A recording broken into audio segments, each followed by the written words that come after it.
नमस्कार प्यारे बच्चों, आज इस लेक्चर में हम लोग अल्कोहल फिनॉल ईथर के सेकंड लेक्चर को कंप्लीट करेंगे। इस लेक्चर से पहले हम लोगों ने फर्स्ट लेक्चर के अंदर काफ़ी सारे क्वेश्चंस कवर किए थे और काफ़ी सारे कॉन्सेप्ट को भी कवर किया था। उम्मीद है कि आपने हेलो एल्केन हेलो एरीन को प्रॉपर वे से कंप्लीट कर लिया होगा और अल्कोहल फिनॉल ईथर के फर्स्ट लेक्चर को भी देख लिया होगा। तो शुरू करते हैं आज का second lecture alcohol phenol ether. और पेपर पेन लेकर तैयार हो जाओ जिससे कि हम आज का सेशन स्टार्ट कर सकें।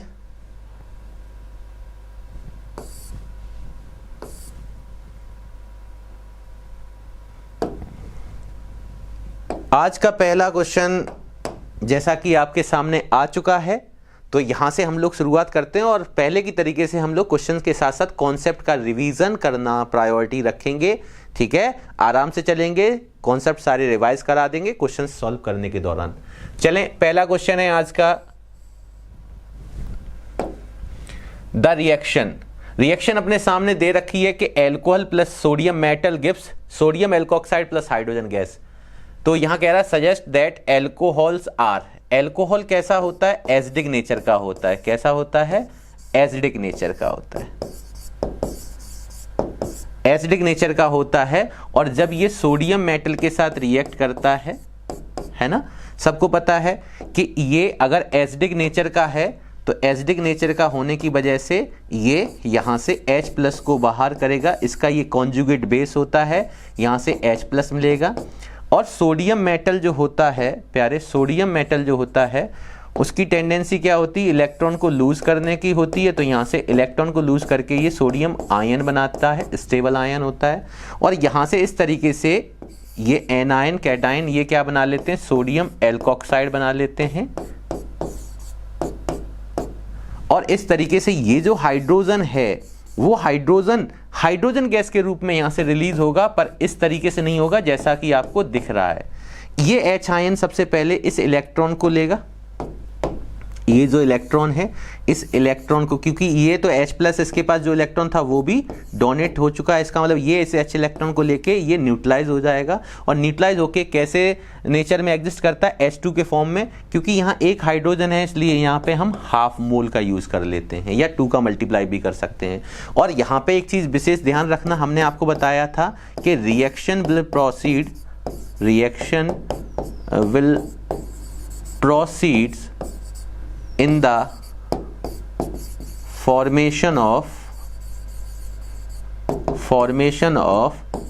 weak acid।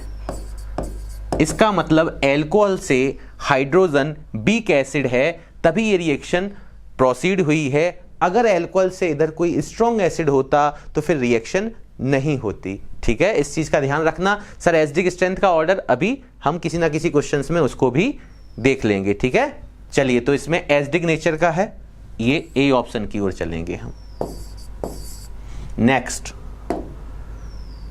अगला कह रहा है विशाल टुक 4 टेस्ट ट्यूब। विशाल 4 टेस्ट ट्यूब जिनके नाम हैं भैया, विशाल के पास कौन कौन सी टेस्ट ट्यूब से हैं, ABCD।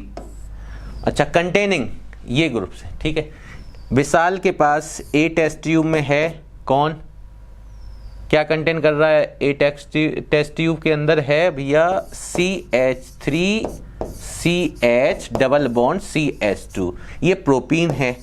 अगला देखेंगे यहां से कौन सा दूसरा एल्कीन दिया है, CH3 CH2 CH double bond CH2।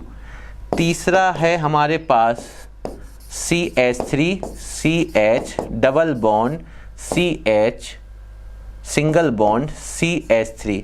और डी टेस्ट ट्यूब में हमारे पास कौन सी एल्कीन है, CH3 का whole thrice C double bond CH2। कह रहा है रिस्पेक्टिवली, अगर ABCD टेस्ट ट्यूब के अंदर ये एल्कीन से respectively and tried to convert them into tertiary butyl alcohol, इनके द्वारा आपको पूछ रहा है कि इनमें से कौन हमें कन्वर्ट होके टर्सरी ब्यूटाइल एल्कोहल देगा, टर्सरी ब्यूटिल एल्कोहल। अच्छा, किस एल्कीन, कौन सी एल्कीन कन्वर्ट होकर हमें टर्सरी ब्यूटाइल अल्कोहल दे सकती है? He carried out acid catalysed hydration, इस पे ध्यान देना, reaction on every alkene out of the 4 test tube the one which will give desired result. अच्छा, यहाँ पे एसिड कैटालाइज्ड हाइड्रेशन हो रहा है, तो एसिड कैटालाइज्ड हाइड्रेशन का मतलब है H2O in presence of acidic medium. देखो प्यारे, सबसे पहले अगर मैं यहाँ पे H2 ये कराता हूं तो ये बॉन्ड मार्कोनी के थ्रू ऐसे ब्रेक होगा माइनस प्लस, और यहाँ पे अपने पास अगर OH आएगा तो ये हमें क्या देगा? यहाँ पे अगर मैं H2O लगाता हूं तो यहाँ पे हमारे पास ये मिल जाएगा CH3CH, यहाँ OH, यहाँ पे CH3, तो ये मेरे पास सेकेंडरी एल्कोहल है। कैसा मिला? Secondary alcohol. यहाँ से देखेंगे तो सेम वर्क यहाँ भी होगा, ये भी हमें क्या देगा? ये भी हमें सेकेंडरी एल्कोहल दे रहा है। यहाँ पे दोनों तरफ सिमेट्रिकल ग्रुप है, किधर भी ब्रेक कर दो माइनस प्लस, तो जो एल्कोहल आएगा वो इस पे आएगा, तो यहाँ भी ये हमें क्या दे रहा है? सेकेंडरी एल्कोहल दे रहा है। ये भी क्या दे रहा है? सेकेंडरी एल्कोहल दे रहा है। और यहाँ पे अगर मैं ब्रेक करता हूँ इसको यहाँ प्लस, तो यहाँ पे मिलने वाला हमें क्या मिलेगा? एल्कोहल CH3, यहाँ OH और यहाँ CH3, और यही हमारा टर्सरी ब्यूटाइल एल्कोहल है। तो कौन सी एल्कीन हुई? डी टेस्ट ट्यूब के अंदर वाली एल्कीन कन्वर्ट हो जाएगी टर्सरी ब्यूटाइल एल्कोहल में। अच्छा क्वेश्चन है, ध्यान देना। ये हमें क्या दे रहा है? Tertiary alcohol. तो ये आसानी से आप हाइड्रेशन कर लेंगे, ठीक है। बढ़े आगे, चलिए नेक्स्ट। आगे क्वेश्चन कह रहा which of the following species can act strongest base. इसमें स्ट्रॉन्गेस्ट बेस क्या होगा बेटा? Alkoxide ion. सर हमें कैसे पता चलेगा? सर आपको एसिडिक स्ट्रेंथ, देखो यहां में काम की बात आपको बता दे रहा हूं, काम की बात जो कि मैं फर्स्ट क्वेश्चन में आपसे बोल के आया था कि आगे कहीं ना कहीं ये क्वेश्चन इस तरीके का बनता है। आपको एसिडिक स्ट्रेंथ का ऑर्डर पता होना चाहिए। सबसे ज्यादा एसिडिक स्ट्रेंथ एसिड की अकॉर्डिंग टू द NCERT, अगर मैं सीरीज लिखता हूं, फिर कार्बोनिक एसिड, फिर अपने को पता होना चाहिए फिनॉल C6H5OH। और यहां पे भी ध्यान रखना, अगर फिनॉल में इलेक्ट्रॉन विथड्रॉइंग ग्रुप लगा हुआ है तो वो negative charge of phenoxide ion को स्टेबलाइज कर देता है। फिनॉक्साइड आयन के नेगेटिव चार्ज को कौन स्टेबलाइज करता है? इलेक्ट्रॉन विथड्रॉइंग ग्रुप, तो वो जल्दी से H आयन रिलीज करता है, तो उसकी एसिडिक स्ट्रेंथ फिनॉल से भी ज्यादा हो जाएगी। कब? जब इलेक्ट्रॉन विथड्रॉइंग लुक लाइक का नाइट्रो ग्रुप लगा हो। और अगर इलेक्ट्रॉन डोनेटिंग ग्रुप लगा हो तो उसकी एसिडिक स्ट्रेंथ कम कर देता है, तो वो फिनॉल से कम हो जाएगी, ठीक है, अगर कभी बनता है फिनॉल के डेरिवेटिव से रिलेटेड। इसके बाद हमारे पास आता है मीथेनॉल। मीथेनॉल अकेला ऐसा एल्कोहल होता है जो वाटर से अच्छा एसिडिक स्ट्रेंथ रखता है, और सारे एल्कोहल्स वाटर से वीक एसिड माने जाते हैं। इस एल्कोहल की खास बात क्या है कि यहाँ एल्कोहल में जो R है वो मिथाइल नहीं होना चाहिए। मिथाइल नहीं होंगे तो, क्योंकि मीथेनॉल का H2O से ज़्यादा एसिडिक स्ट्रेंथ होती है और बाकी सभी एल्कोहल्स की H2O के बाद की एसिडिक स्ट्रेंथ होती है। तो यहाँ पे एल्कोहल के बाद आता है अपने पास एल्काइन, एल्काइन के बाद आता है प्यारे यहाँ पे अमोनिया, अमोनिया के बाद आता है आपके पास यहाँ पे एल्कीन, और एल्कीन के बाद भी अगर रखना चाहें तो हम हाइड्रोजन को रख सकते हैं। तो अभी जो क्वेश्चन था उसमें आपको पता है कि एल्कोहल से हाइड्रोजन इवॉल्व हो रहा था, तो हाइड्रोजन इससे बीकर एसिड है, इसलिए रिएक्शन प्रोसीड हो रही थी। अगर इसी जगह पे कार्बोनिक मिल रहा होता है, कुछ और मिल रहा होता, फिर reaction will not proceed in the forward direction. तो ये है इसकी एसिडिक स्ट्रेंथ। ये किसका ऑर्डर है? एसिडिक स्ट्रेंथ ऑर्डर है, एसिडिक स्ट्रेंथ ऑर्डर। AS का मतलब एसिडिक स्ट्रेंथ ऑर्डर है। अगर ये एसिडिक स्ट्रेंथ ऑर्डर आपको ध्यान है तो आप रिएक्शंस को, कभी भी रिएक्शन एल्कोहल के साथ आती है मेटल की, तो आप पता कर लेंगे कि रिएक्शन होगी या नहीं होगी, और रिएक्शन होगी तो हमेशा किधर जाएगी? Proceed in the formation of the beaker acid, ठीक है। इसका कॉन्जुगेट बेस का ऑर्डर भी बता सकते हैं हम, order of their conjugate base, order of their conjugate base.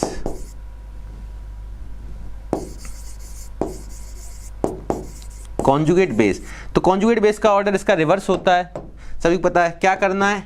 H को निकालते जाओ, इनका कॉन्जुगेट बेस बनता जाएगा RCOO माइनस इसकी बेसिक स्ट्रेंथ कम होगी, फिर H प्लस निकल जाएगा तो यहाँ बचेगा HCO3 माइनस, यहाँ से H प्लस निकालेंगे तो फिनॉक्साइड आयन आ जाएगा, यहाँ से H प्लस निकालेंगे तो मिथॉक्साइड आयन आ जाएगा, यहाँ से H प्लस निकालेंगे तो OH माइनस आ जाएगा, यहाँ से H प्लस निकालेंगे तो एल्कोक्साइड आयन आ जाएगा, यहाँ से H प्लस निकालेंगे तो CH triple bond C minus आ जाएगा, यहाँ से H प्लस निकालेंगे तो NH2 माइनस आ जाएगा, यहाँ से H प्लस निकालेंगे तो CH2 double bond CH minus आ जाएगा, और यहाँ से H प्लस निकालेंगे तो वही H क्या मिल जाएगा अपने को, सीधा सीधा H प्लस मिल जाएगा, S माइनस मिल जाएगा, ठीक है ना। ये है, तो यहाँ पे ओवरऑल ये हमारे पास क्या है, ये हमारे पास इधर से इधर कॉन्जुगेट बेसिक ऑर्डर है। तो मतलब अगर हमसे कभी कोई कहता है, मान लो जैसे इस सवाल में है, आप देखो कि ROH स्ट्रॉन्ग बेस क्यों है, RO माइनस स्ट्रॉन्ग बेस है, यस ये स्ट्रॉन्ग बेस है, strongest base, because it's conjugate acid जो होगा, कॉन्जुगेट एसिड इसका कॉन्जुगेट एसिड बनाना तो H प्लस ऐड कर दो, ROH इज कैसा है, बीक या बीकेस्ट एसिड, बीक एसिड।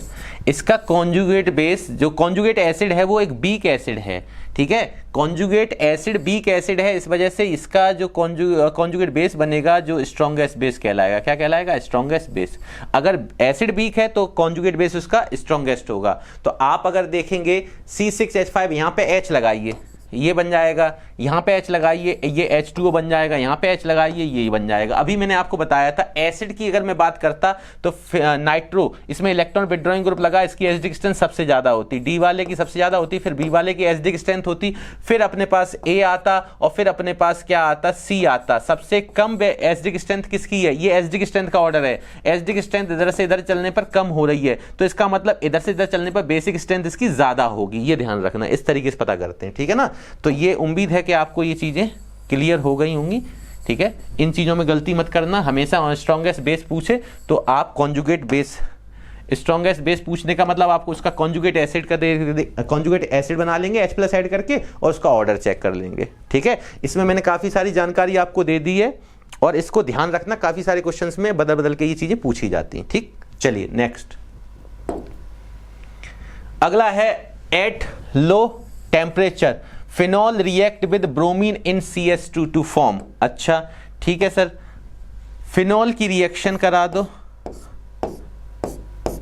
फिनॉल की रिएक्शन आप करा रहे हैं, फिनॉल की रिएक्शन करा रहे हैं Br2 के साथ इन प्रेजेंस ऑफ CS2। ध्यान रखना प्यारे कि अब यहां ब्रोमिनेशन तो हो रहा है पर किसके साथ हो रहा है, नॉन पोलर सॉल्वेंट। ये क्या है, नॉन पोलर सॉल्वेंट।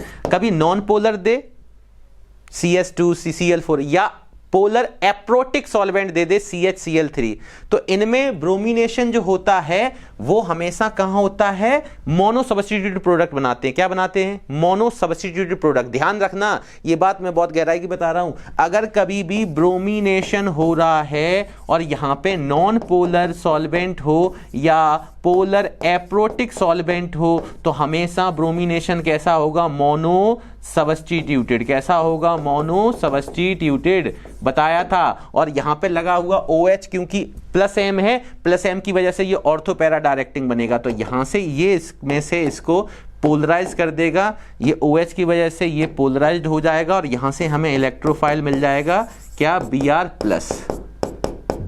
ठीक है, अब Br+ इलेक्ट्रोफाइल क्या करेगा, ये कैसा होता है, प्लस M का मतलब ऑर्थो पैरा डायरेक्टिंग होता है, ये ऑर्थो पैरा डायरेक्टिंग है, तो यहां से ऑर्थो पैरा डायरेक्टिंग का मतलब ये नॉन पोलर डिसाइड करता है कैसा बनेगा, मोनो सब्स्टिट्यूटेड। तो मोनो सब्स्टिट्यूट का मतलब हुआ यहां पे आप एक बार ऑर्थो पे बना देंगे Br, तो ये मेरे पास हो जाएगा ऑर्थो ब्रोमोफिनॉल और एक मेरा बन जाएगा पैरा ब्रोमोफिनॉल, पैरा ब्रोमोफिनॉल, जिसमें से पैरा ब्रोमोफिनॉल कैसा होगा, मेजर होगा due to less steric hindrance, ये मेजर होता है, ये माइनर होता है, ठीक है। और क्योंकि मेजर ये है तो इसका नाम क्या है अपने पास, बताओ, पैरा ब्रोमो, पैरा पे ब्रोमीन लगा या 4 ब्रोमो भी बोल सकते हैं और फिनॉल, ठीक है, तो ये अपने पास आंसर जाना चाहिए इसमें पैरा ब्रोमोफिनॉल, बी ऑप्शन की ओर चलेंगे। किसकी ओर चलेंगे? बी। बट अगर यहां पे ही मैं क्लियर कर देता हूं, अगर इसी जगह पे मान लो इसने H2O दिया होता तो ये तो पोलर प्रोटिक सॉल्वेंट है। पोलर प्रोटिक सॉल्वेंट में ये हमेशा जो Br मिलेगा, इस नॉन पोलर सॉल्वेंट के अंदर Br कैसे मिलता है? इलेक्ट्रोफाइल, यहां भी ये मिलता है पर ये लिमिटेड अमाउंट में होता है, और यहां पे इलेक्ट्रोफाइल जो मिलेगा Br प्लस वो एक्सेस अमाउंट में मिलता है। इस वजह से जो ब्रोमिनेशन होता है वो ऑर्थोपेरा की सभी पोजीशन पे मिलेगा, मतलब यहां पे मिलने वाला हमारे पास पॉली सब्स्टिट्यूटेड होगा। कैसा होगा? Poly substituted. ध्यान रखना, जैसे अगर इसकी रिएक्शन मैंने कराई होती फिनॉल की, यहीं पे फिनॉल की रिएक्शन ब्रोमीन वाटर से कराई होती, अगर इसी की रिएक्शन मैंने ब्रोमीन वाटर से कराई होती तो यहाँ पे ब्रोमीन वाटर का मतलब एक्वस ब्रोमीन, तो यहाँ पे मिलने वाला इलेक्ट्रोफाइल कहाँ जाता हमारे पास?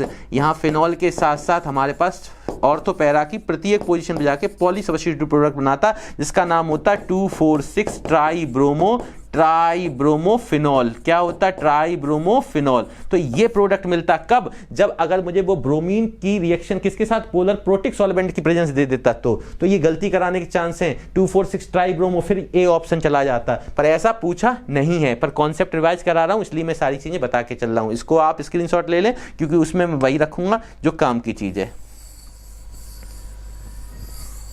ठीक है। और ये वाली चीज को आप ध्यान देना, इसको मैं अलग से आपको यहां बता चुका हूं, तो ये वाली चीज काम की बात अपने पास ध्यान रखना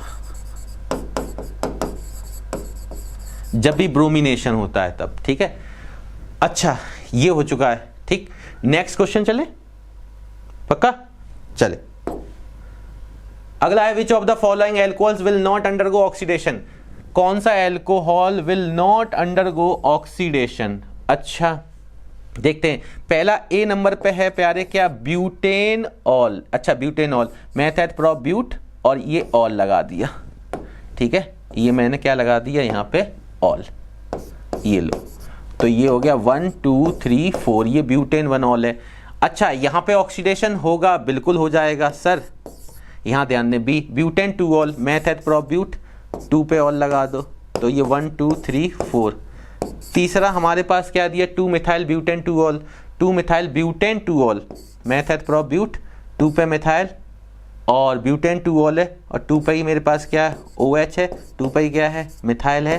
1 2 3 4। अच्छा यहाँ पे, और डी मेरे पास क्या दिया है? डी मेरे पास है सॉरी, ये मेरे पास है क्या है? इसको थोड़ा सा और इधर बना ले रहे हैं। डी मेरे पास है 3 methyl butane 2 ol, method pro but 3 पे मिथाइल है और ब्यूटेन 2 ऑल है। अब काउंटिंग किधर से होगी? 1 2 3 4, इस तरीके से, है ना। तो ये है अपने पास, कह रहा है इनमें से कौन ऑक्सीडेशन नहीं करेगा। आप देख लेते हैं ऑक्सीडेशन, अगर मैं इसका ऑक्सीडेशन कराऊं, ठीक है। अब मोआ सोआ कुछ भी दे सकता है, तो अगर ऑक्सीडेशन कराओगे तो इसके पास क्या? इसके पास कितने हाइड्रोजन है? 2 एक्टिव हाइड्रोजन है। यहां से ये ऑक्सीडाइज होके क्या बना सकता है? एल्डिहाइड बना सकता है अगर मोआ है तो। और अगर मेरे पास ये यहाँ पे सोआ होता तो ये एल्डिहाइड के साथ साथ एसिड तक जाता, ठीक है। अच्छा इसके पास देखेंगे एक्टिव हाइड्रोजन है, यस इसके पास भी एक्टिव हाइड्रोजन है क्योंकि इसकी 1 2 3 बैलेंस ही, चौथी बैलेंस पे हाइड्रोजन होगा, तो ये भी मेरे पास ऑक्सीडेशन करेगा, यस बिल्कुल करेगा। यहाँ भी ऑक्सीडेशन हो सकता है, यहाँ भी हो सकता है, डिपेंड कर रहा है। मोआ होगा तो यहाँ प्राइमरी अल्कोहल किस में जा सकता है बेटा? एल्डिहाइड में। अगर सोआ होगा तो प्राइमरी अल्कोहल एसिड तक जाएगा, ठीक है। यहाँ पे ये कैसा है? क्योंकि ये प्राइमरी अल्कोहल है। क्या है? Primary alcohol. मैंने बताया था प्राइमरी अल्कोहल में अगर आप क्या लेते हैं, अगर मैं यहाँ लिख दूं, यहाँ मोआ अगर मैंने लिया तो भाई साहब क्या देंगे? तो भाई साहब देंगे क्या? एल्डिहाइड। अच्छा अगर मैंने इसी जगह पे प्राइमरी अल्कोहल के साथ अगर मैंने इसी जगह पे सोआ रखा होता, तो भाई साहब क्या देते? एसिड। ठीक है सर। ये कौन है सर? सेकेंडरी अल्कोहल है। क्यों? क्योंकि OH जिस पे लगा वो 2 अदर कार्बन से जुड़ा। सेकेंडरी अल्कोहल चाहे मोआ रखो चाहे सोआ रखो, मतलब स्ट्रॉन्ग ऑक्सीडाइजिंग एजेंट या माइल्ड ऑक्सीडाइजिंग एजेंट, ये क्या देते हैं हमें भाई साहब? ये हमेशा हमें कीटोन देते हैं, बता चुका हूं मैं। अच्छा ये आ जाओ भाई साहब, OH जिस कार्बन पे लगा वो कार्बन चारों बैलेंसी उसकी कैसी हैं? कवर्ड है। इसका मतलब यहाँ पे कोई भी एक्टिव हाइड्रोजन नहीं है, यहाँ there is no active hydrogen, तो इसका ऑक्सीडेशन होगा नहीं, because there is no acidic hydrogen, no active या एसिडिक हाइड्रोजन। यहां कोई एसिडिक हाइड्रोजन नहीं है तो क्लीवेज OH कैसे इंसर्ट करेगा, ऑक्सीजन कैसे इंसर्ट करेगा OH बॉन्ड बनाने के लिए। यहां पे आ जाओ, ये भी कैसा है सर, सेकेंडरी अल्कोहल है, सेकेंडरी अल्कोहल है, इसके पास एक एक्टिव हाइड्रोजन होगा, यस इसका ऑक्सीडेशन होगा। अगर हम चाहे मोआ रखें चाहे सोआ रखें, और यहाँ पे मोआ सोआ रखने पर क्या मिलेगा, ये हमेशा क्या देगा भाई साहब, ये हमें कीटोन देगा। पता है ना, ये सारी चीजें हम बता चुके हैं। तो कौन ऑक्सीडेशन नहीं करेगा, विल नॉट, तो किसका है, सी ऑप्शन। तो सी कहाँ है, ये है। इस तरीके से हमें केवल, हम चाहते तो हम वहां से भी देख सकते थे, प्राइमरी है, ये सेकेंडरी है, ये सेकेंडरी है, ये टर्सरी है। तो टर्सरी वाला अल्कोहल क्या नहीं देता है, ऑक्सीडेशन नहीं कर सकता, उसके पास कोई एक्टिव हाइड्रोजन नहीं है। पर मैं कॉन्सेप्ट रिवाइज कराने के चक्कर में आपको ये सारी चीजें करा रहा हूं, ठीक है, ध्यान देना इस चीज का। Next, the product formed in the reaction. देखो सोडियम बोरोहाइड्राइड कल ही मैंने लेक्चर में बताया था, ध्यान है, कि किस किस को रिड्यूस करता है, एल्डिहाइड, कीटोन और एसिड क्लोराइड को। इसके अलावा ये ना तो एस्टर को करता है ना एसिड को करता है, ठीक है। तो एस्टर, एसिड, नाइट्राइल वगैरह इनको ये रिड्यूस नहीं कर सकता है। तो इसका मतलब ये एस्टर है अपने पास, हाँ, तो एस्टर को तो ये रिड्यूस नहीं करता है, ठीक है। जब एस्टर को रिड्यूस नहीं करता, और ये कौन है सर, ये कीटोन है। कीटोन को रिड्यूस करता, हाँ, कीटोन को ये रिड्यूस कर देता है, एस्टर को रिड्यूस नहीं करता है। तो इसका मतलब है एस्टर ज्यों का त्यों दिखेगा। तो एस्टर यहाँ ज्यों का त्यों है, यहाँ ज्यों का त्यों है, यहाँ चेंज हो गया तो यहाँ बदल गया, यहाँ पे चेंज हो गया, ये भी गलत हो गया। उसके बाद कीटोन को ये किस में ले जाएगा, रिड्यूस करके, यहाँ से बॉन्ड ब्रेक करके एक H लगाएंगे तो यहाँ पे मेरे पास सेकेंडरी अल्कोहल मिलेगा। सेकेंडरी अल्कोहल किस में मिल रहा है, यहाँ तो देखो कुछ है ही नहीं, यहाँ तो कुछ है ही नहीं, तो ये गलत हो गया। अब यहाँ पे मेरे पास जो OH है वो 2 अदर कार्बन से जुड़ा हुआ, तो ये सेकेंडरी अल्कोहल है, हाँ है, तो फिर इसी ऑप्शन की ओर चलेंगे। बताया था कल के नहीं बताया था, बोलो क्लियर हुआ। अब देखो पीछे वाले लेक्चर से मदद मिलना स्टार्ट हो गई है ना। नेक्स्ट, अगला है what would be the major product of the following reaction. इसको ध्यान से समझना प्यारे। C6H5 CH2O C6H5, इसका हम HBr से रिएक्शन कराएंगे। हम आपको मैकेनिज्म के थ्रू बता देते हैं। HBr में सबसे पहले ये क्या करेगा, अपना लोन पेयर डोनेट करके प्रोटोनेशन कर लेगा ईथर का, तो प्रोटोनेटेड ईथर बनाएगा। क्या बनेगा, C6H5 CH2O, यहाँ OH आ जाएगा, इस पर डिफिशियंसी आ गई है, C6H5। अब यहाँ से डिपेंड करता है कि हम SN1 के थ्रू चलें या SN2 के थ्रू चलें। तो मैंने आपको बताया था क्या, SN1 और SN2 में दोनों तरफ OH, ठीक है, प्लस लगा है, हाँ, इधर R इधर R, हाँ, ये R ये R' मान लेते हैं। तो अगर R या R' प्राइमरी सेकेंडरी हैं तो क्या होगा, SN2 के टुवार्ड्स चलेंगे। और अगर R या R' में से कोई एक भी टर्सरी है, एक भी टर्सरी है, या प्राइमरी सेकेंडरी रेजोनेंस स्टेबलाइज्ड हैं, तो फिर हम SN1 मैकेनिज्म के थ्रू चलेंगे। ध्यान करो, बॉन्ड क्लीवेज सिखाया था आपको ईथर में। तो ये है मेरे पास, इधर क्या लगा, देखो पहली बात तो यहाँ पे ध्यान देना, खुद ही बताओ, यहाँ से हमारे पास बेंजीन के नेक्स्ट कार्बन पे अगर पॉजिटिव चार्ज जनरेट हो जाए तो यहाँ बेंजाइलिक कार्बोकैटायन स्टेबल मिल जाएगा, ठीक है। और यहाँ पे लोन पेयर इसके पास है, वो लोन पेयर रेजोनेंस में पार्टिसिपेट कर जाएगा, तो डबल बॉन्ड आ जाएगा। पार्शियल डबल बॉन्ड की वजह से यहाँ से ब्रेक करना डिफिकल्ट हो जाएगा। तो अब तो एक ही पॉसिबिलिटी है, क्या है, कि बॉन्ड को हम इस तरीके से ब्रेक कर दें, और इस तरीके से ब्रेक करने का मतलब हमें SN1 के थ्रू चलना पड़ेगा। और SN1 के थ्रू जब चलेंगे तो प्यारे हमारे पास SN1 के थ्रू चलने पर हमें क्या मिलने वाला है, बताओ, यहाँ पे C6H5 CH2 प्लस, और यहाँ पे ब्रोमीन अटैक करेगा, है ना। तो मैं इसी में जोड़ दे रहा हूँ, वैसे तो आप स्टेबल कार्बोकैटायन बनाते, तो मैं ऐसे कर दे रहा हूँ कि इसको अभी यहाँ से SN1 करा रहे हैं ना, पहले कार्बोकैटायन फॉर्म करेंगे, और उसके बाद यहाँ पे मेरे पास क्या मिल जाएगा, C6H5OH मिल गया। और इसके बाद हम यहाँ पे न्यूक्लियोफिलिक अटैक करा देंगे। ये फर्स्ट स्टेप में स्टेबल कार्बोकैटायन मिला, दूसरे स्टेप में ये न्यूक्लियोफिलिक अटैक कर दिया, तो यहाँ से मेरे पास बेंजिल ब्रोमाइड मिल जाएगा। क्या मिल जाएगा, बेंजाइल ब्रोमाइड मिल जाएगा। तो बेंजाइल ब्रोमाइड मिल गया, तो ये मेरे पास A, ये मेरे पास B, चेक कर लो, है ना। तो A में है बेंजाइल ब्रोमाइड, यहाँ पे बेंजिल ब्रोमाइड, ए में बेंजिल ब्रोमाइड है और बी में फिनॉल है, और किसी में कुछ नहीं है। तो डी ऑप्शन की ओर चलेंगे, इनमें ये सारे ऑप्शन गलत हो जाएंगे, ठीक है। तो जो सही है उसी को रखते हैं। तो हमारे पास कौन सा ऑप्शन बना, डी ऑप्शन यहाँ पे करेक्ट है, ठीक है। चलिए, ए बी इसके रिप्रेजेंटेशन थे, ठीक है ना, ऑप्शन डी है ये, ठीक, क्लियर हुआ। चले नेक्स्ट, यहां पे देखा है COC bond angle in the ether molecule. Ether अगर मैं कोई डाइमेथाइल ईथर ही ले रहा हूं, चलो तो यहां से मेरे पास ये है। अगर मैं यहां पे इस तरीके से देखूं तो आप मुझे बताओ ये ईथर है और इसके पास क्या है, 2 लोन पेयर होते हैं, ऑक्सीजन के पास 2 लोन पेयर हैं। अच्छा बेसिस का क्या है, 2 सिग्मा के साथ 2 लोन पेयर, sp3 हाइब्रिडाइजेशन है तो ज्योमेट्री sp3 है। बट यहाँ पे ज्योमेट्री में तो हम लोग इंक्लूड करते हैं किसको, लोन पेयर को, और जब हम शेप की बात करते हैं तो एक्सक्लूड कर देते हैं लोन पेयर को। तो इसका मतलब है शेप किसकी कैसी है, बेंड शेप है। ज्योमेट्री sp3 तो इस तरीके से होता है ना, इस तरीके से होता है। तो अगर मैं इन जगह पे यहां पे बॉन्ड पेयर की जगह पे क्या कर दूं, लोन पेयर कर दूं, तो इनको मैं लोन पेयर में कन्वर्ट कर दूं तो मेरे पास ये रहेंगे। ठीक है, तो इसका मतलब जब लोन पेयर आ जाएंगे तो यहां पे valence and electron pair repulsion theory क्या कहती है कि lone pair to lone pair repulsion ज्यादा होता है, फिर lone pair to bond pair, then bond pair to bond pair. तो यहां पे क्या होगा, जितना बॉन्ड एंगल यहां पे होना चाहिए, जो कि बॉन्ड एंगल यहां 109 डिग्री 28 मिनट या इसी को 109.5 डिग्री बोलते हैं, जो होना चाहिए, उससे ये रिपल्सन की वजह से क्या हो जाता है, रिपल्सन इंटरेक्शन होता है यहाँ पे, इसलिए ये बढ़ जाता है। तो यहाँ का जो बॉन्ड एंगल होता है थीटा, वो इससे ग्रेटर होता है 111 डिग्री। कितना होता है, 111। ठीक है, ये चीज ध्यान रखना अपने पास। ठीक, और ये कैसा होता है, वी शेप या बेंड शेप। शेप इसकी वी शेप या बेंड शेप बोलते हैं। ठीक है, वी शेप्ड या बेंड शेप। ठीक है, और यहां का जो बॉन्ड एंगल होता है, बॉन्ड एंगल है ना of ether is slightly higher than tetrahedral.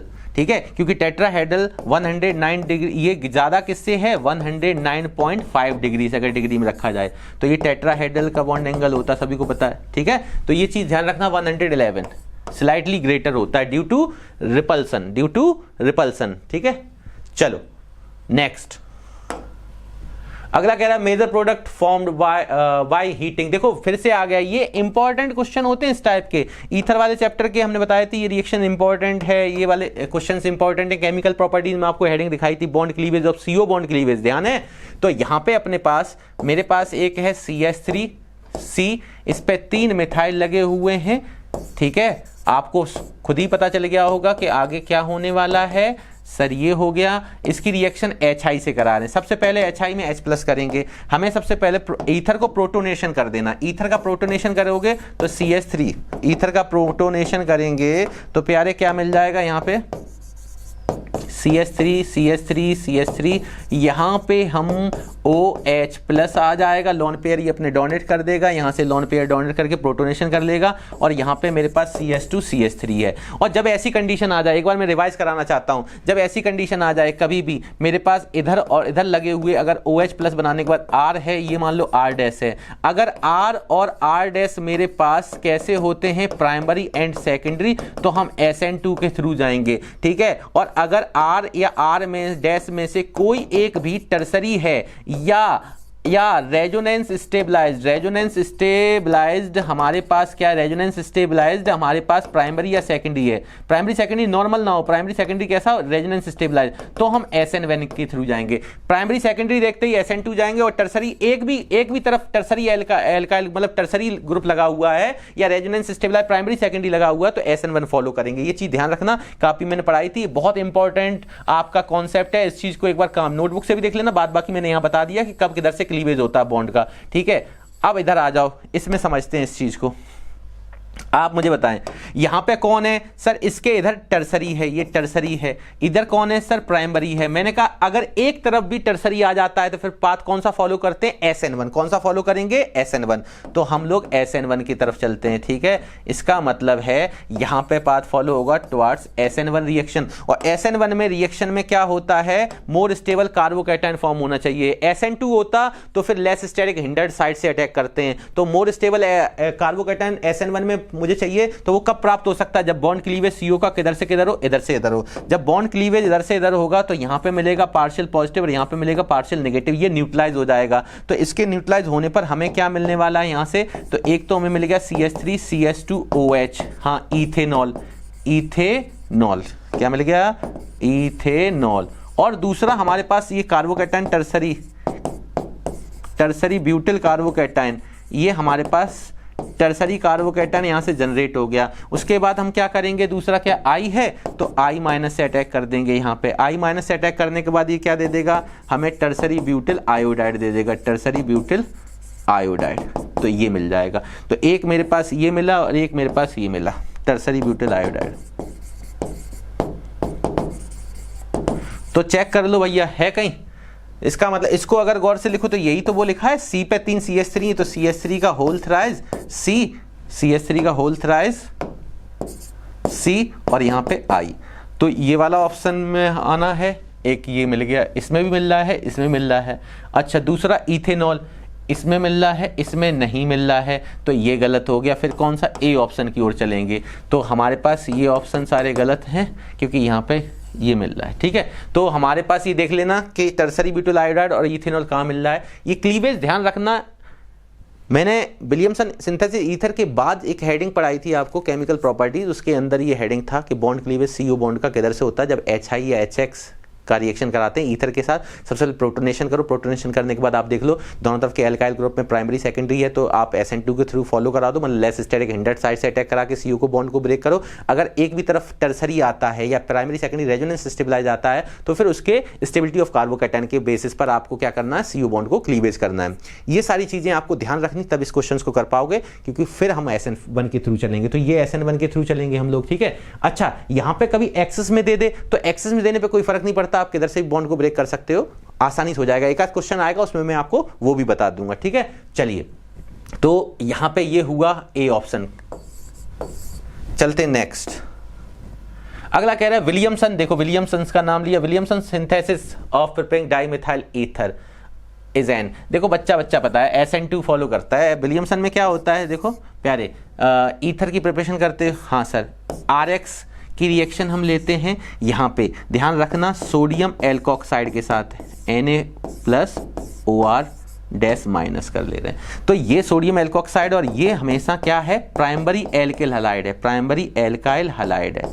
Primary alkyl halide जब ये रिएक्शन होता है तो यहाँ पे सोडियम एल्कोक्साइड जो होता है वो न्यूक्लियोफाइल का वर्क करता है और इस तरीके से ये न्यूक्लियोफिलिक अटैक करता है यहाँ से और ये बॉन्ड ब्रेक हो जाता है और यहाँ पे रिएक्शन जाती है proceed towards the SN2 mechanism, जिससे कि ये बॉन्ड का फॉर्मेशन होगा, यहाँ ट्रांजिशन स्टेट बनती है, यहाँ फॉर्मेशन, यहाँ ब्रेकिंग होती है, ट्रांजिशन स्टेट बना के फाइनल प्रोडक्ट देते हैं, सिंगल स्टेप रिएक्शन होती है। तो यहाँ से हमारे पास जो प्रोडक्ट मिलता है वो हमें ROR- मिल जाएगा, ये मिल जाएगा ईथर। ठीक है, उसने डाई मिथाइल ईथर बोला है तो आप ये मान के चलेंगे कि यहाँ पे CH3 है और इधर भी CH3 ग्रुप लगा है आपको, मतलब यहाँ पे क्या है CH3, यहाँ पे मान लो Br ले लिया मैंने, है ना, और यहाँ भी आप बना सकते हो Na+OCH3। ठीक है, ये माइनस हो गया मिथॉक्सी। तो इस तरीके से इसने इस पे अटैक करके ये बॉन्ड ब्रेक किया होगा। तो अपने पास ये क्या मिल जाएगा, CH3OCH3। तो ये डाई मिथाइल ईथर हो गया, क्या हो गया, di methyl ether, di methyl ether. और यहाँ से बाहर क्या गया, NX, तो Na+X-, यहाँ भी क्या बात गया, NaBr, इस तरीके से है। तो ये डाइमिथाइल ईथर है, यहाँ नॉर्मली ईथर लिख दे रहे हैं। अगर दोनों R सेम है तो सिंपल ईथर बोलते हैं, दोनों R डिफरेंट है तो मिक्स्ड ईथर बोलते हैं। ठीक है, SN2 के थ्रू चलते हैं। अगर ध्यान रखना, पर यहाँ पे एक चीज और मैं बता दे रहा हूँ, विलियमसन सिंथेसिस, अगर ये एल्किल हैलाइड सेकेंडरी या टर्सरी होता तो यहाँ पे फिर क्या होता है, यहाँ पे फिर एलिमिनेशन रिएक्शन जो होती है, E2 एलिमिनेशन बोल दो, एलिमिनेशन बोल दो, ये डोमिनेट करती है किस पे, सब्स्टिट्यूशन पे। ये चीज भी ध्यान रखना, एल्किल हैलाइड अगर यहाँ सेकेंडरी या टर्सरी आता है तो फिर ये न्यूक्लियोफाइल की तरीके से बिहेव ना करके बेस की तरीके से बिहेव करता है और एलिमिनेशन रिएक्शन डोमिनेट कर जाती है। इस बात को ध्यान रखना, मैं इसके साथ आपको रिवाइज करा रहा हूं पर काम की चीज में रखूंगा, आप केवल सुनते चलें, समझते चलें। कभी भी यहाँ प्राइमरी एल्किल हैलाइड लेते हैं सोडियम एल्कोक्साइड के साथ तो ये न्यूक्लियोफाइल का तरीके से वर्क करता है और यहाँ न्यूक्लियोफिलिक सब्स्टिट्यूशन रिएक्शन होती है, वो भी कौन सी, बाइमोलिकुलर न्यूक्लियोफिलिक सब्स्टिट्यूशन रिएक्शन। तो अब वो आप करना जानते, मैंने दिखा दिया। अगर ये एल्किल हैलाइड में यहाँ सेकेंडरी या टर्सरी लेता हूं तो फिर ये बेस की तरीके से बिहेव करने लगता है और बेस की तरीके से बेस क्या चाहता है, फिर प्रोटॉन एक्सेप्ट करके वहां से एल्कीन का फॉर्मेशन होता है। तो यहाँ पे secondary tertiary alkyl halide alkene का फॉर्मेशन कर देते हैं तो वहां पे एल्कीन बनती है। ठीक है, तो वो E2 एलिमिनेशन के थ्रू चलते हैं। तो ये वाली चीज भी आप ध्यान रखना। मैं फिलहाल अपने काम की चीज यहां रख रहा हूं, आपको बता दिया, आपने सुन लिया। ठीक है, और कॉपी में भी आप उसको देख सकते हैं। ठीक है, चले तो SN2 के थ्रू चलेंगे। नेक्स्ट, अरे आ रहा है कि नहीं आ रहा, ईमानदारी से बताओ, केवल सवाल लगा रहे हो या कॉन्सेप्ट भी रिवीजन कर रहे हैं, मन से, दिल से, इधर उधर मत देखो भाई। हाँ बोलो, आपसे ही पूछ रहे हैं। दिल से पूछो, कॉन्सेप्ट रिवाइज हो रहे हैं ना आपके, हो रहे हैं, चलो बढ़िया। चलिए नेक्स्ट क्वेश्चन की ओर चलते हैं।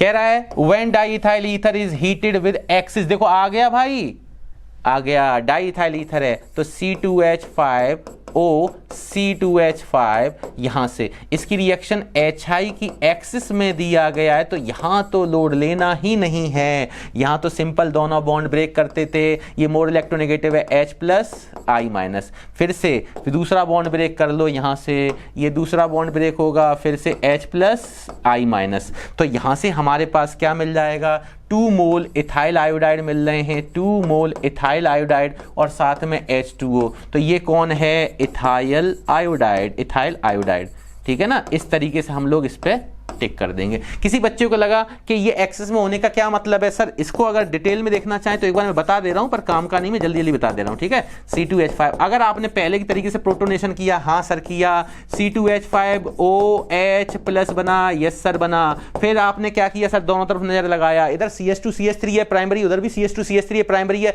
तो किसके थ्रू चलेंगे सर, SN2 के थ्रू चलेंगे, प्राइमरी है तो SN2 में क्या होता है, लेस स्टैटिक इंटेंस, दोनों तरफ से CH2CH3 लगे, दोनों तरफ से बराबर स्टैटिक इंटेंस, तो किसी भी एक तरफ से बॉन्ड ब्रेक कर लेंगे, जैसे ही बॉन्ड ब्रेक करेंगे तो एक तरफ से हमें क्या मिल जाएगा सर, इथेनॉल मिल जाएगा, और दूसरी तरफ से क्या होगा, आयोडाइड माइनस, जब ये बॉन्ड इधर ब्रेक होगा, ये माइनस ये प्लस, तो आयोडाइड माइनस यहां अटैक करके क्या बना लेगा सर, ये इथाइल आयोडाइड मिल जाएगा। पर सर यहां तो एक ही मोल मिल रहा है, यहां दो, मैंने कहा अभी रिएक्शन एक्सिस में है, ये फर्दर रिएक्शन करेगा, यस करेगा, तो ये क्या करेगा, फिर से प्रोटॉन लेगा, ये क्या करेगा, अपने लोन पेयर डोनेट करके प्रोटोनेटेड अल्कोहल बनाएगा, बिल्कुल बनाएगा, ये क्या बन जाएगा, OH2+ बन जाएगा। अब क्या होगा, ये अनस्टेबल हो गया, तुरंत पानी को बाहर करेगा, जैसे ही जल निकलेगा, वैसे तो जली जीवन है, यहां से बेटा H2 जो निकला, वहां से मेरे पास CH3CH2+ कार्बोकैटायन मिल जाएगा, और फिर आयोडाइड आयन आके इस पे अटैक कर देगा और यहां से क्या बना लेगा, CH3CH2I बना लेगा। एक मोल यहां बन गया, ये सेकंड मॉलिक्यूल हो गया, और ये मेरे पास फर्स्ट मॉलिक्यूल हो गया।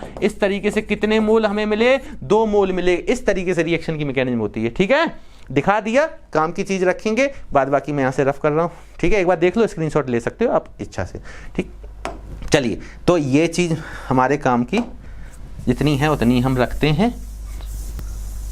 चलो, जिसमें जो तरीका हमें कम समय में रिवाइज इसलिए करा रहे हैं, कभी कभार मैकेनिज्म भी पूछ सकता है आपसे, तो आपको पता होना चाहिए, ठीक है। आगे बढ़े, नेक्स्ट अगला है फिर से विलियमसन सिंथेसिस, ये रिपीट हो गया, अभी तो बताया था डाईमिथाइल ईथर, ये पीछे अभी बताया था SN2, ये रिपीट हुआ भाई, ठीक है, ये सेम है, अभी बताया था, ये 30,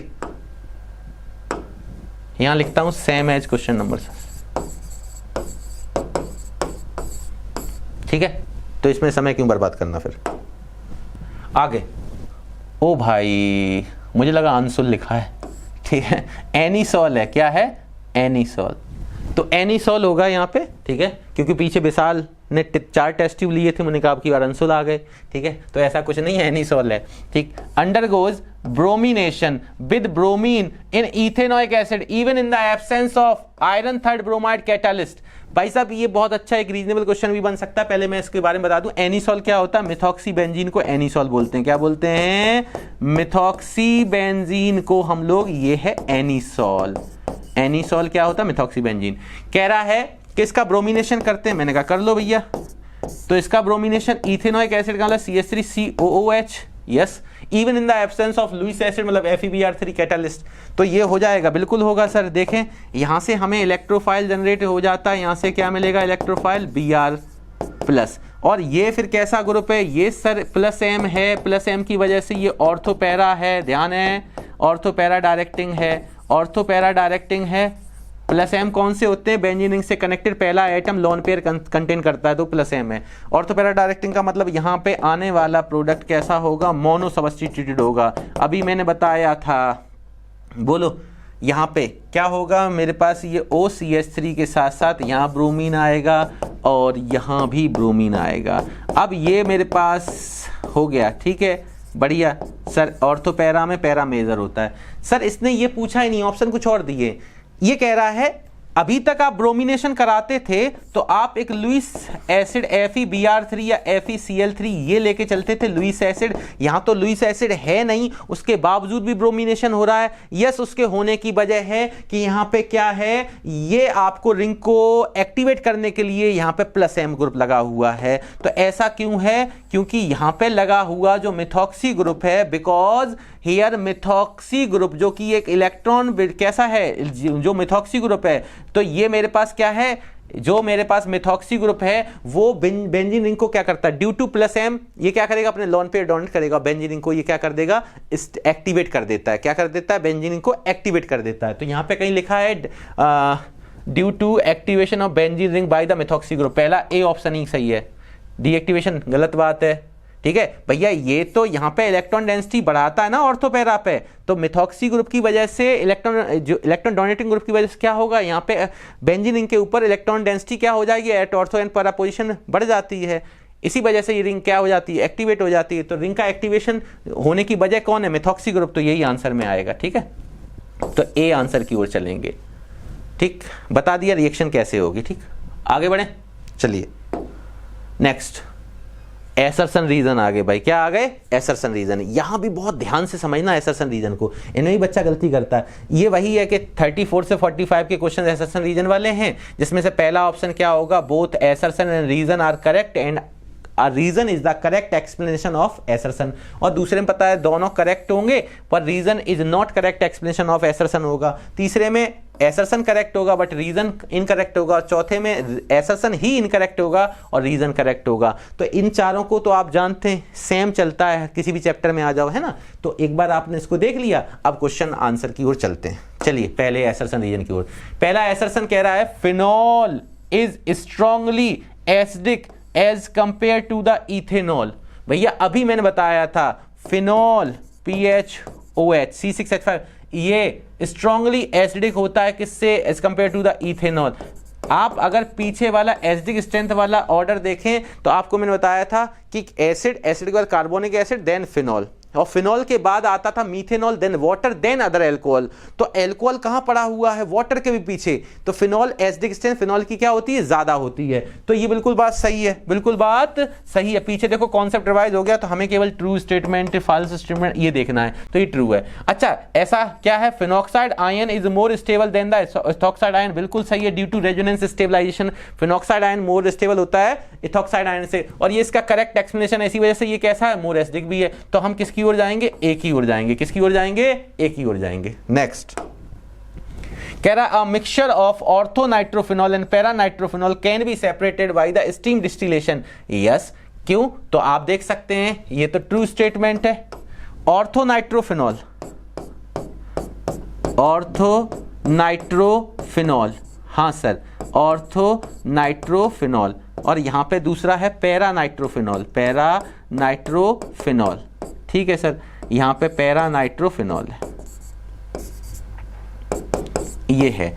अपने को पता है कि ऑर्थोनाइट्रोफिनॉल में क्या होता है, इंट्रामोलिकुलर हाइड्रोजन बॉन्डिंग होती है। और जबकि मेरे पास पैरानाइट्रोफिनॉल में क्या होता है, यहां पैरानाइट्रोफिनॉल में क्या होता है, बोलो क्या होता है, यहां पे मेरे पास इंटरमोलिकुलर हाइड्रोजन बॉन्डिंग। यहां होती है इंटरमोलिकुलर हाइड्रोजन बॉन्डिंग और यहां होती है इंट्रामोलिकुलर हाइड्रोजन बॉन्डिंग में समझा रहा हूं केवल।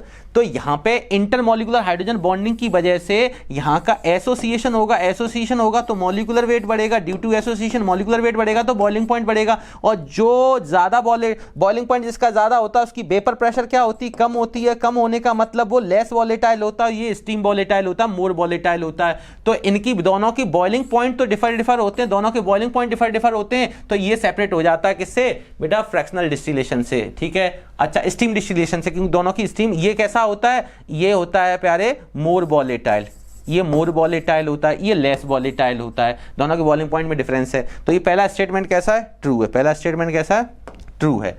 अच्छा दूसरे की बात करते हैं, ऑर्थोनाइट्रोफिनॉल इज स्टीम वॉलेटाइल। अभी बताया मोर वॉलेटाइल का मतलब स्टीम वॉलेटाइल होता है। और due to intramolecular hydrogen bonding, यहां क्या लिख गया, ओ भाई ये पकड़ो, ये निकल जाता है। यहां क्या दिया है, इंटर, होना क्या चाहिए इंट्रा, तो ये कैसा हो गया फॉल्स। यहां तक ये करेक्ट है, यहां तक ये ट्रू है। अगर इस जगह पर वो इंटर बोल देता, इंट्रा बोल देता, तो फिर ये ट्रू हो जाता और करेक्ट एक्सप्लेनेशन हो जाता। ध्यान देना, अगर यहां इंट्रा कर देता तो ये ट्रू हो जाता और करेक्ट एक्सप्लेनेशन मतलब एक ही हो चलते, पर यहां इंटर कर दिया तो यही स्टेटमेंट ही फॉल्स हो गया है। तो इसका मतलब इसकी हम किसकी ओर चलेंगे, पहला करेक्ट दूसरा इनकरेक्ट है, हम सी की ओर चलेंगे। किसकी ओर चलेंगे, सी की ओर। बोलो यस और नो, बोलो सही बात। चलते हैं, ध्यान देना छोटी छोटी बातें हैं ये। चले नेक्स्ट, अगला कह रहा है para nitrophenol is less acidic than phenol.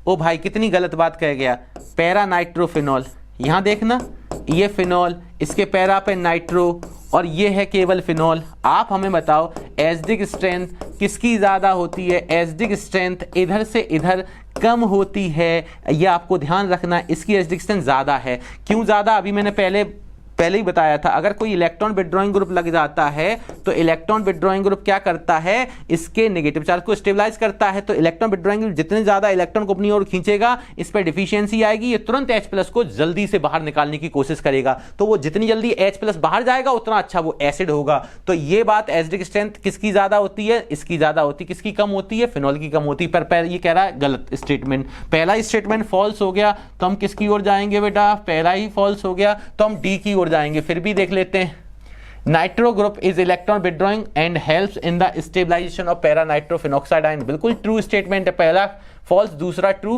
तो डी की ओर जाएंगे। ठीक है, नेक्स्ट कह रहा है para methoxyphenol is stronger acid than para nitrophenol. अच्छा, para methoxyphenol is stronger acid than para nitrophenol. ओ भाई, पैरा मिथॉक्सीफिनॉल ये है फिनॉल और पैरा पे मिथॉक्सी, और ये कह रहा है पैरा नाइट्रो। ध्यान देना,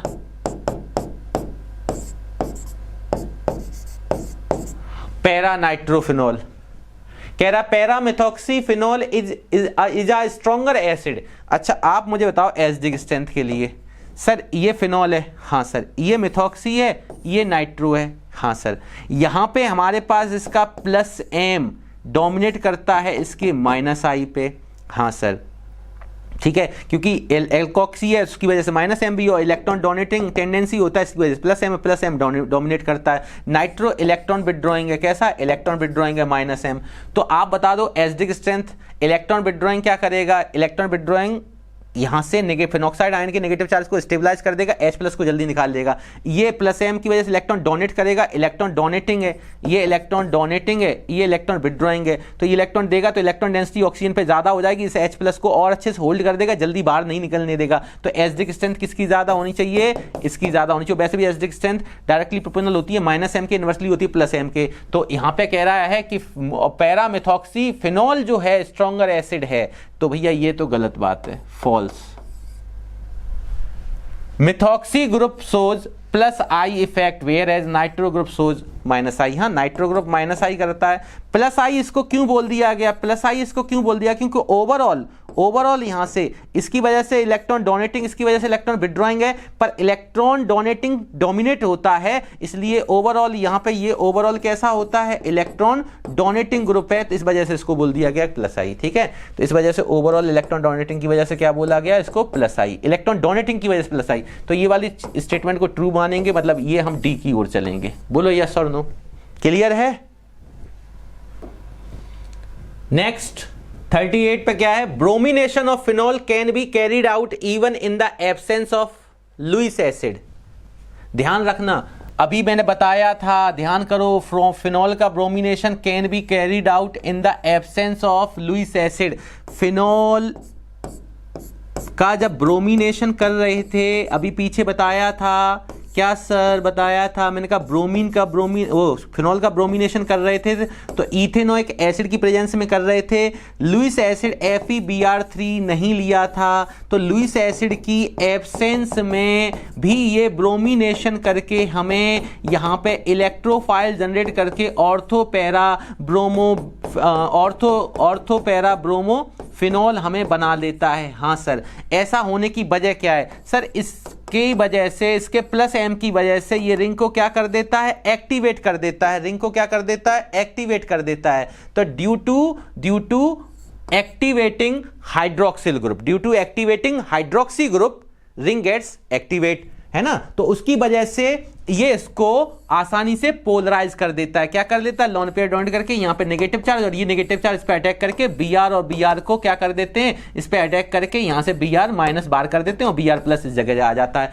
तो इसकी वजह कौन हुआ कि हाइड्रोक्सी ग्रुप कैसा होता है, प्लस एम का मतलब कैसा होता है, हाइड्रोक्सी ग्रुप बताओ, इलेक्ट्रॉन डोनेटिंग होता है। तो इसका मतलब है इसकी वजह से रिंग कैसी हो जाती है, एक्टिवेट हो जाती है, और इसकी एक्टिवेशन इफेक्ट की वजह से, हाइड्रोक्सी ग्रुप के एक्टिवेशन इफेक्ट की वजह से ब्रोमीन मॉलिक्यूल कैसा हो जाता है, पोलराइज हो जाता है, और वहां से हमें इलेक्ट्रोफाइल Br प्लस मिल जाता है। ठीक है, इस वजह से ऑर्थोपैरा ब्रोमो क्या मिल जाता है, फिनॉल ऑब्टेंड होता है, विदाउट किसके, लुईस एसिड FeBr3 की एब्सेंस के बावजूद भी।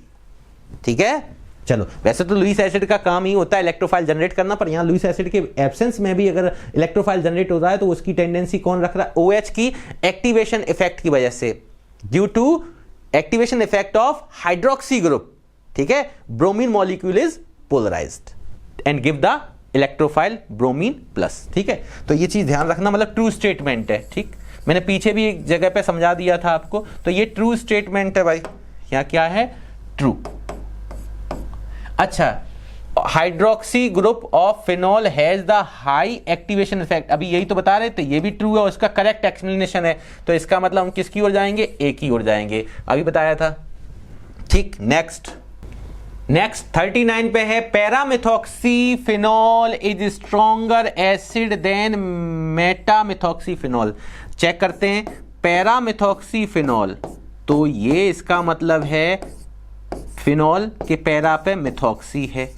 अच्छा सर, मेटामिथॉक्सी फिनॉल, मेटा पे मिथॉक्सी ग्रुप लगा है फिनॉल के, ओके सर, इन दोनों में से कह रहा है कि paramethoxy phenol is stronger acid. Check कर लेते हैं एक बार, देखें भाई, इसकी वजह से ये अभी मैंने बताया था ऑर्थोपैरा है और पैरा पे मिथॉक्सी प्लस एम डोमिनेट होता है इसके माइनस आई से। ठीक है, अभी पीछे क्वेश्चन बता दिया था कि प्लस एम, ये लॉन पेयर कंटेनिंग है तो प्लस एम है, और ये माइनस आई में भी आता है, ध्यान करो, एल्कोक्सी ग्रुप है, तो पर यहां डोमिनेट कौन होता है, प्लस एम, मतलब ये इलेक्ट्रॉन डोनेटिंग ग्रुप है ओवरऑल।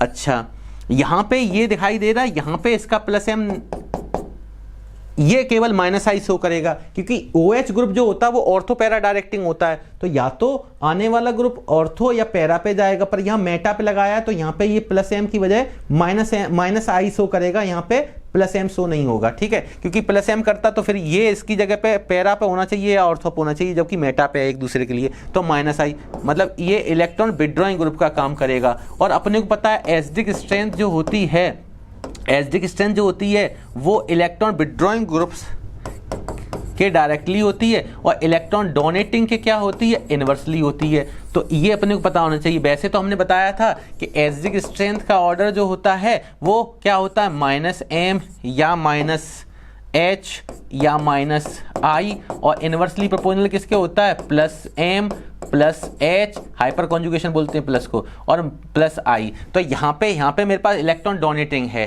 तो इलेक्ट्रॉन डोनेटिंग का मतलब प्लस एम प्रीडोमिनेंट है, प्लस एम यहाँ पे इनवर्सली में है, तो एसिडिक स्ट्रेंथ कम होगी, इसकी एसिडिक स्ट्रेंथ कम होगी, इसकी ज़्यादा होनी चाहिए। और हमसे बोला क्या गया है, हमसे बोला क्या गया है प्यारे, हमसे बोला गया है ये, तो ये फॉल्स स्टेटमेंट हुआ, ये क्या है, फॉल्स, ये फॉल्स स्टेटमेंट है।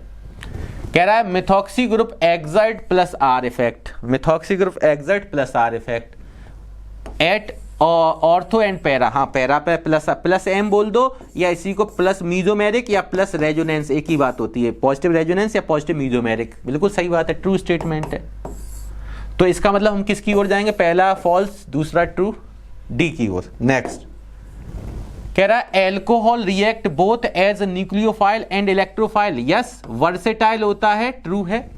एल्कोहल कैसा होता है, एल्कोहल्स आर वर्सेटाइल कंपाउंड होता है, they can behave like electrophile as well as nucleophile, बताया था आपको।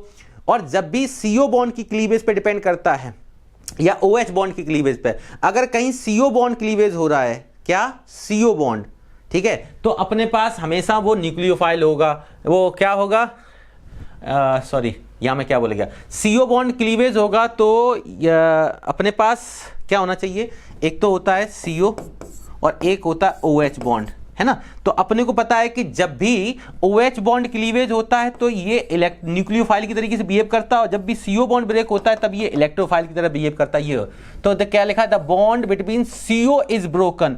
CO ब्रोकन का मतलब है हमारे पास इलेक्ट्रोफाइल आना चाहिए। When alcohol react as nucleophile, भाई साहब पकड़ गए, ये फॉल्स है, ये फॉल्स है, ठीक है। आपको मैं बता चुका हूं, आपको अगर ध्यान है ये एल्कोहल है, हाँ सर। अगर मैं यहाँ पे प्रोटोनेशन कर दूं, हाँ सर, सर एक बार देख लो, एक बार देख लो, यहाँ पे मैं प्रोटोनेशन कर दूं, हाँ सर, तो ये क्या होगा सर, ये ROH2 देगा। मैंने कहा ठीक है, क्या बनाओगे, प्लस लगाओगे। अब यहाँ पे अगर आप देखें, यहाँ पे अगर R की जगह पे भी मैं यहाँ पे C लिख दूं, CH3, तो ये मिल जाएगा। हाँ, यहाँ भी R की जगह पे अगर मैं CH3 लिख दूं, हाँ, तो ये मिल जाएगा। अब आप बताएंगे कौन सा बॉन्ड क्लीवेज हो रहा है, CO बॉन्ड क्लीवेज हो रहा है। CO बॉन्ड क्लीवेज हो रहा है कब, जब ये एज अ इलेक्ट्रोफाइल वर्क कर रहा है। CO बॉन्ड का मतलब ये इलेक्ट्रोफाइल है, और देन कार्बोकेटाइन मिलकर हम Br- से यहाँ पे अटैक वगैरह किसी से भी हैलाइड से करा दें तो ये CH3Br मिल जाएगा, मान लो, ठीक है। तो ये इलेक्ट्रोफाइल है। तो CO बॉन्ड का जब ब्रेक हो रहा है, CO बॉन्ड क्लीवेज होना चाहिए, CO बॉन्ड क्लीवेज हो रहा है तो ये इलेक्ट्रोफाइल होता है। अच्छा, अगर मैंने इसी जगह पे मान लो, इसी जगह पे ROH, हाँ, यहाँ पे मैंने कोई कार्बोकेटाइन वगैरह दिखा दिया होता है इस तरीके से, कार्बोकेटाइन, ठीक है, ठीक है सर, तो क्या होता बताओ, कार्बोकेटाइन अगर मैं लेके चलता है यहाँ पे,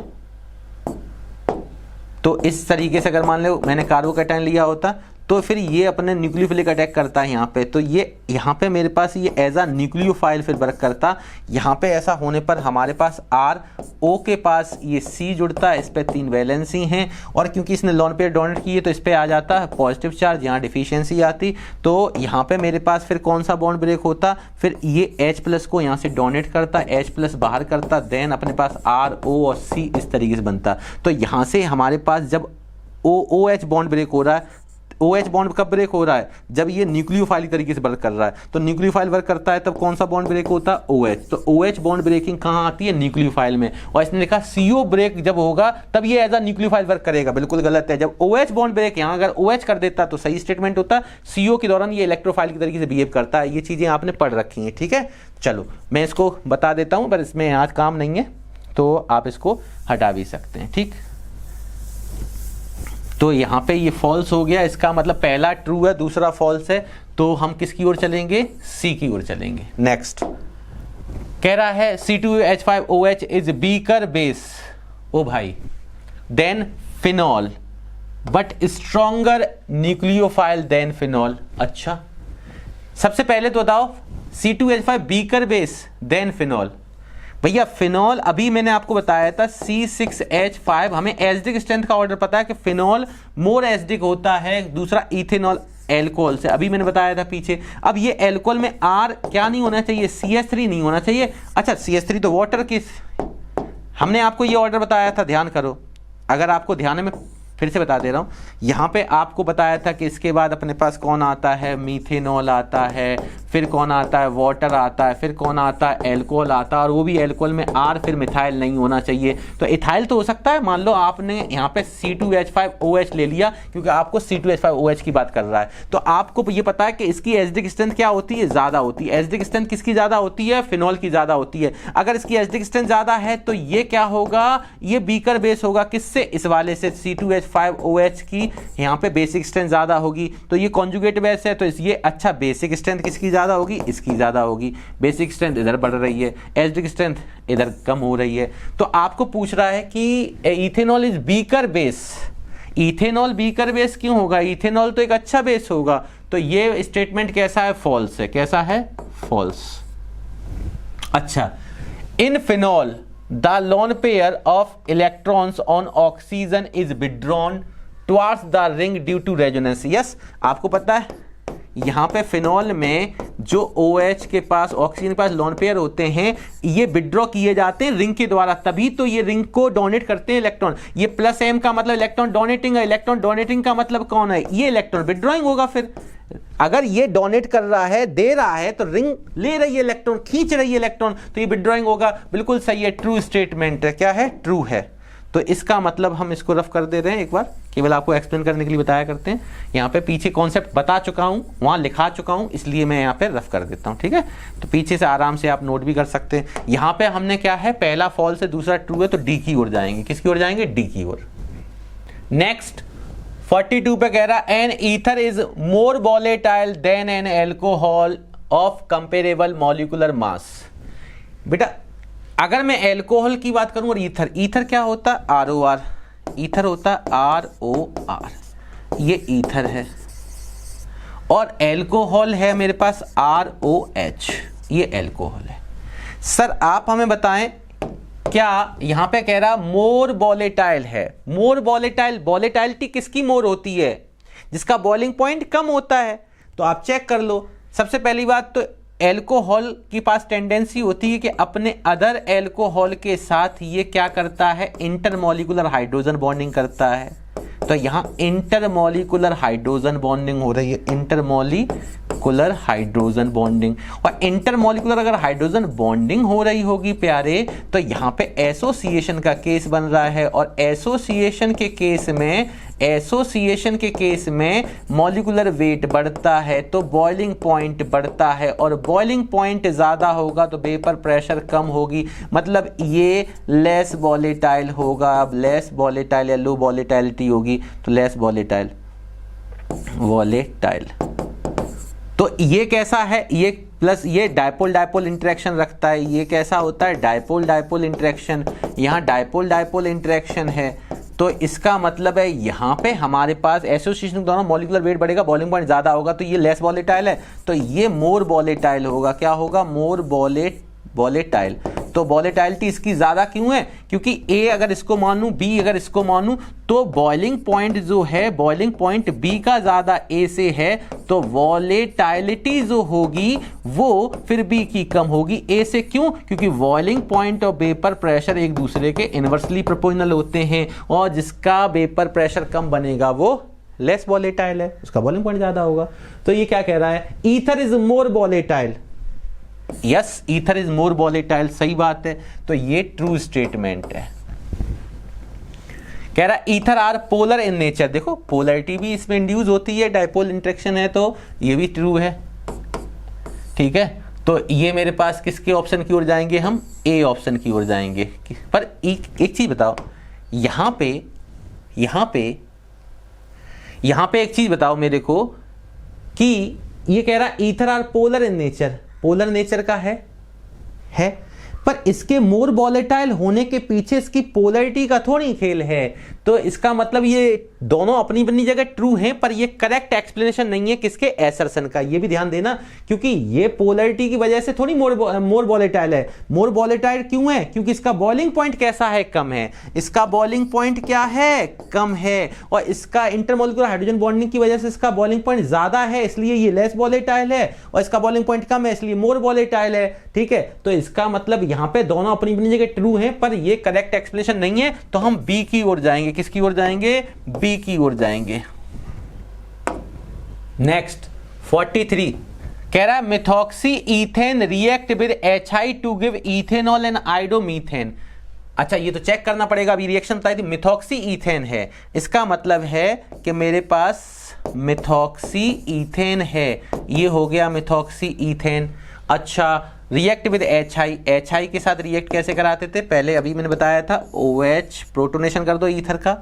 प्रोटोनेशन करने के बाद चेक करते हैं कि वाया SN1 जाना है या वाया SN2 जाना है। वो डिपेंड करता है इस बात पे कि यहाँ लगे हुए एल्काइल ग्रुप ये प्राइमरी है और ये सुपर प्राइमरी है, यहाँ पे ये सुपर प्राइमरी है। इसका मतलब हम किसके थ्रू चलेंगे? SN2 के थ्रू चलेंगे। यहाँ पे टर्सरी या रेजोनेंस स्टेबलाइज प्राइमरी सेकेंडरी नहीं है, तो SN2 में क्या होता है? लेस स्टेरिक हिंडर्ड साइड से अटैक करता है कौन?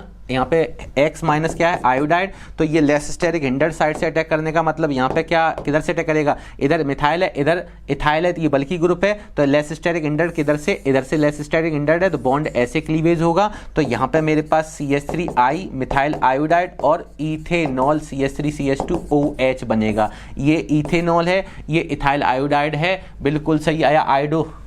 आयोडोमीथेन बोलते हैं या इथाइल वो मिथाइल आयोडाइड या आयोडोमीथेन, आयोडोमीथेन एक कार्बन है ना, तो आयोडोमीथेन है और ये इथेनॉल है। तो ये बात सही है, बिल्कुल सही है, ट्रू स्टेटमेंट है भाई। कह रहा reaction of ether with HI follows SN2, अभी तो बताया SN2, ये भी बिल्कुल ट्रू है और करेक्ट एक्सप्लेनेशन है। तो किसकी ओर चलेंगे, ए की ओर चलेंगे, ठीक है ना, बढ़िया।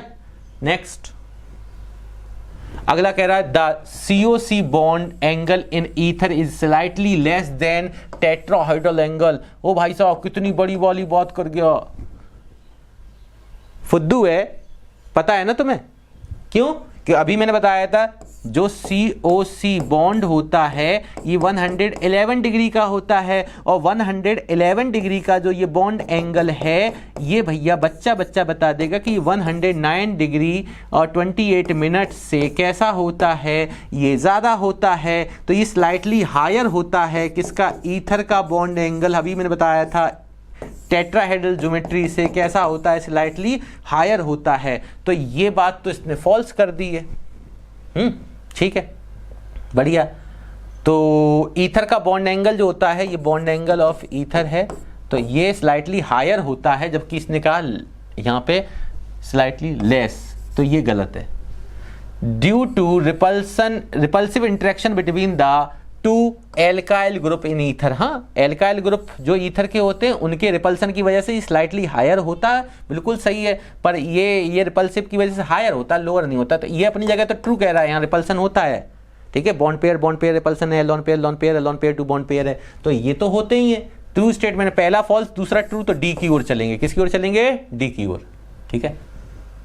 नेक्स्ट कह रहा है the boiling point of di ethyl ether is much less than that of the ethanol. अच्छा, डाई इथाइल ईथर का मतलब हुआ C2H5O C2H5, कह रहा है much less than that of the ethanol. Ethanol क्या है, C2H5OH। अच्छा हाँ बिल्कुल सही बात है, क्योंकि एल्कोहल की टेंडेंसी होती है कि वो अपने ही दूसरे मॉलिक्यूल के साथ इंटरमॉलिक्यूलर हाइड्रोजन बॉन्डिंग कर लेता है। क्या कर लेता है प्यारे, इंटरमॉलिक्यूलर हाइड्रोजन बॉन्डिंग।